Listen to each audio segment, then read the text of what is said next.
Thank you for joining us today. And Bob, thank you so much for your time. My pleasure. So, the energy industry is going through unprecedented change right now. We're dealing with the need for massive transmission build-outs. We're attempting to integrate new renewable sources like wind and solar into the mix. We're building up new clean coal and nuclear facilities. At the same time, new technologies and businesses are rapidly emerging and getting established. And I'm just wondering, in your opinion, what are the major challenges, threats, and opportunities facing the power industry from these game-changing developments? It's a wonderful question, Chris. We hopefully have a couple hours to discuss this, but in brief, one of the things that concerns me is that there's an awful lot of talk about new energy ventures and projects. There's a lot of talk about transmission, and clearly there's more transmission being built today than there was a few years ago. But I do not see regulatory and governmental policies that will actually support the realization of all that's being talked about.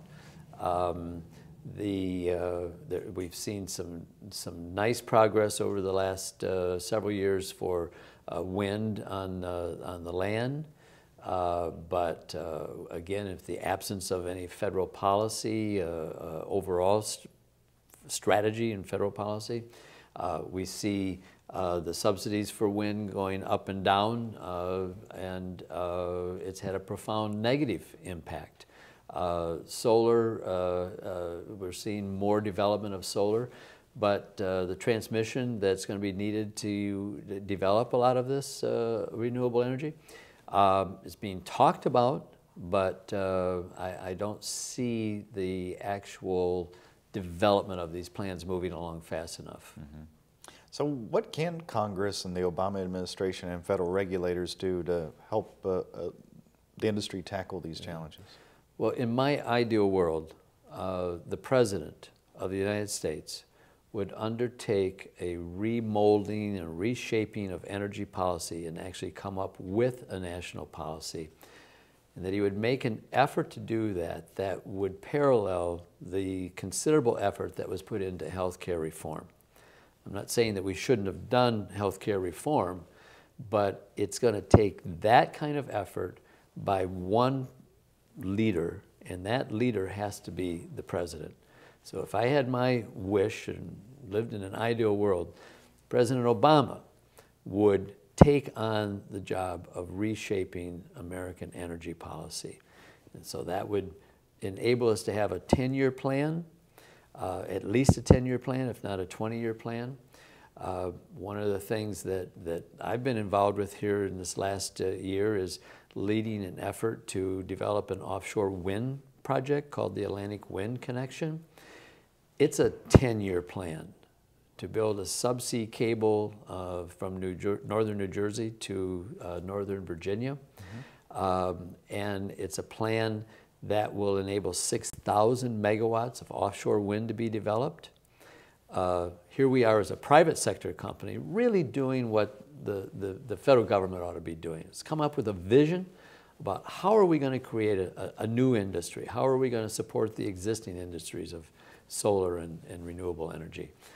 We talk about nuclear energy, but we're looking at how many years off? 12, 14 years off to get a nuclear plant built. This is not the way a nation like that's energy thirsty like our nation. It's not the way we're going to meet our challenges. So in your opinion, how has the economic downturn affected the power industry and its ability to keep the lights on in an affordable manner that's socially acceptable? Well, in some ways, the economic downturn has saved the lunch, if I can use that term. It has reduced consumption rather dramatically. That has resulted in the nation feeling less pressure to actually meet some of the challenges that you're raising about how do we get more renewable, how do we get clean coal, how do we get more nuclear, and so on.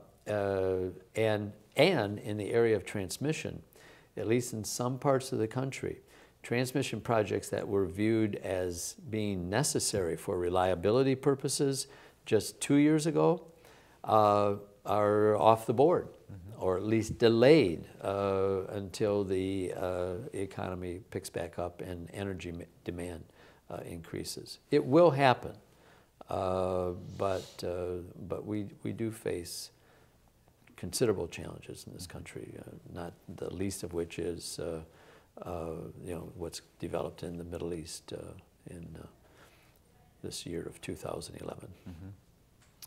As part of its economic stimulus efforts, the federal government's been spending billions of dollars on R&D and energy efficiency and smart grid efforts.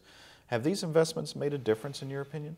Well, they certainly have stimulated the industry, both the private sector and the development of new technology, and the utilities themselves to install smart grid energy efficiency technology.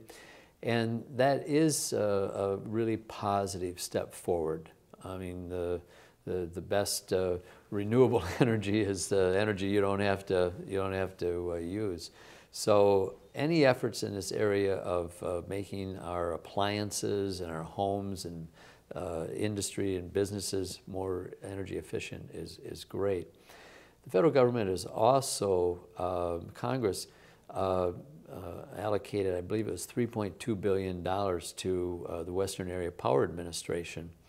And that money was to go to Western, as they like to be referred to finance, to provide lower cost loans, to provide some short-term equity loans, to get transmission going, particularly in their footprint in the western Rocky Mountain states and the western states. So there have been some efforts.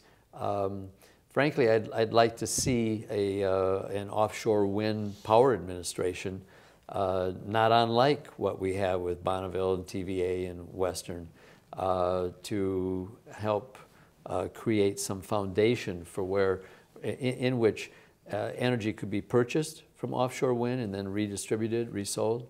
I think that there's a tremendous opportunity for the federal government to take a mini step like that to help this offshore wind industry. Great. Well, Bob, thank you so much for your time today. My pleasure. All right. Thank you, Christopher.